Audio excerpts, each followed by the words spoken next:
बच्चों ने माँ बाप को बेघर किया। बहुत दिनों बाद आज बाजार गई। रास्ते में रोड के किनारे एक बुजुर्ग औरत फटे पुराने कपड़े, डिब्बे और न जाने क्या क्या जमा करके रखती थी। आज वो जगह खाली थी।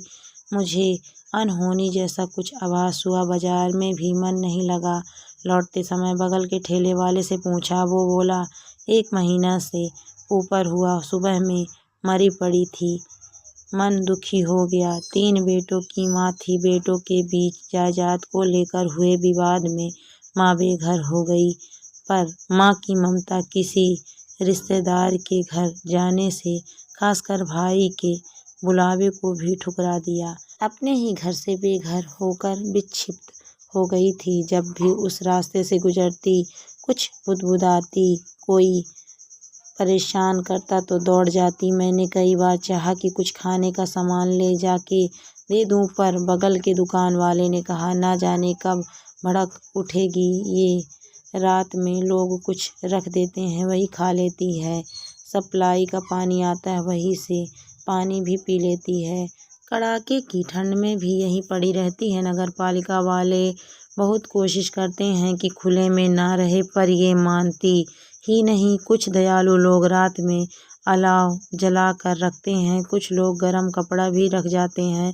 पैसे वालों को कोई कुछ नहीं कहता। इनके बेटे बहुत पहुंच और पैसे वाले हैं।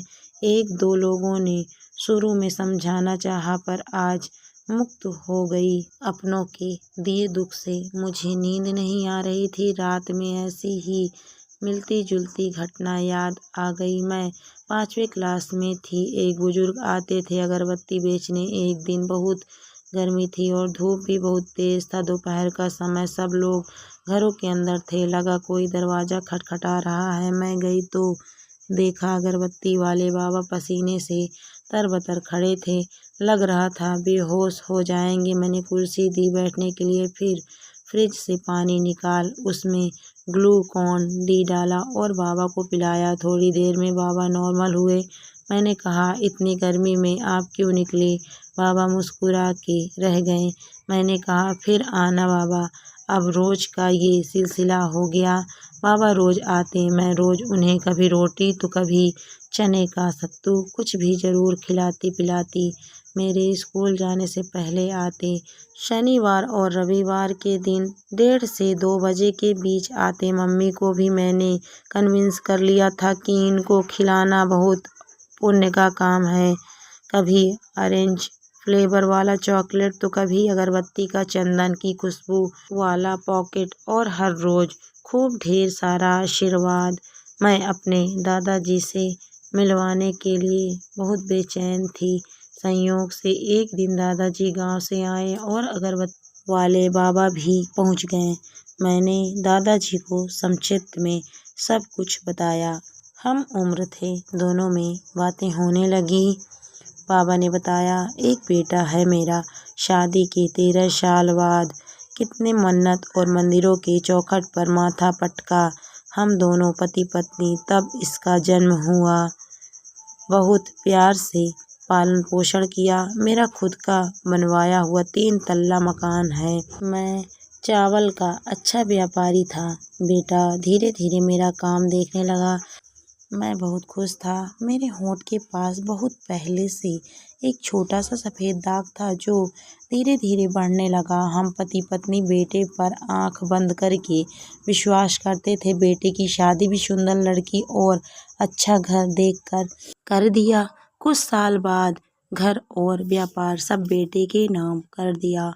हम दोनों तीर्थ यात्रा को चले गए। 1 महीना बाद वापस आने पर सब कुछ बदल चुका था। बेटे बहू ने घर में घुसने नहीं दिया।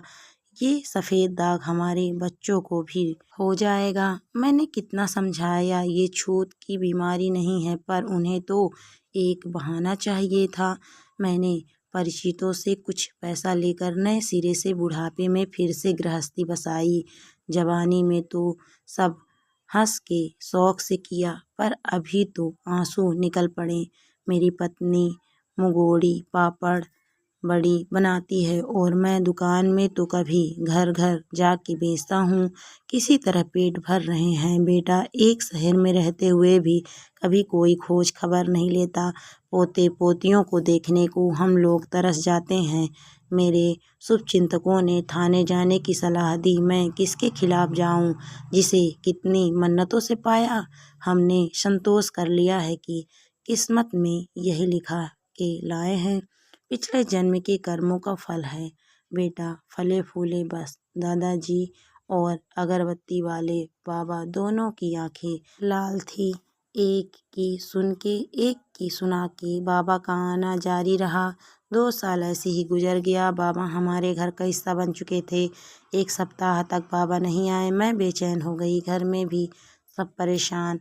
8वें दिन बाबा आए। दाढ़ी बड़ी हुई। 8 दिन में ही बहुत बूढ़े और कमजोर लग रहे थे। क्या हुआ बाबा? बेसब्र थी बाबा की अनुपस्थिति का कारण जानने के लिए। बाबा बोले, मेरी पत्नी नहीं रही। मेरी बहुत बड़ी चिंता खत्म हो गई। मेरे बाद उसका क्या होगा, मैं ये सोच के बहुत परेशान रहता था। मेरा ये फर्ज पूरा हुआ। बाबा चले गए। 2 दिन बाद बाबा भी दुनिया को अलविदा कह दिया। मेरे दोनों तरफ सोए हुए मेरे दोनों बच्चे लड़ रहे थे। मम्मी के पास मुझे सोना है। फिर फाइनल हुआ मम्मी बीच में। दोनों तरफ हम दोनों भाई बहन। ऐसे ही तो बच्चे माता पिता को अपनी दुनिया समझते हैं और बड़े होने पर इस दुनिया को वीरान कर देते हैं या जीते जी आग में झुलसने को छोड़ देते हैं। कभी बच्चों के मासूम निष्पाप चेहरे को देखती हूँ। सोए हुए कितने प्यारे लग रहे हैं। कभी उस सच को जिसे बहुत करीब से देखा है महसूस करने की कोशिश की। दोस्तों, कहानी आपको कैसी लगी कमेंट करके ज़रूर बताइए। कहानी अच्छी लगी तो वीडियो को लाइक शेयर करें। अगर आप मेरे चैनल पर नए हैं तो प्लीज़ मेरे चैनल को सब्सक्राइब भी करें। Thank you for watching my video.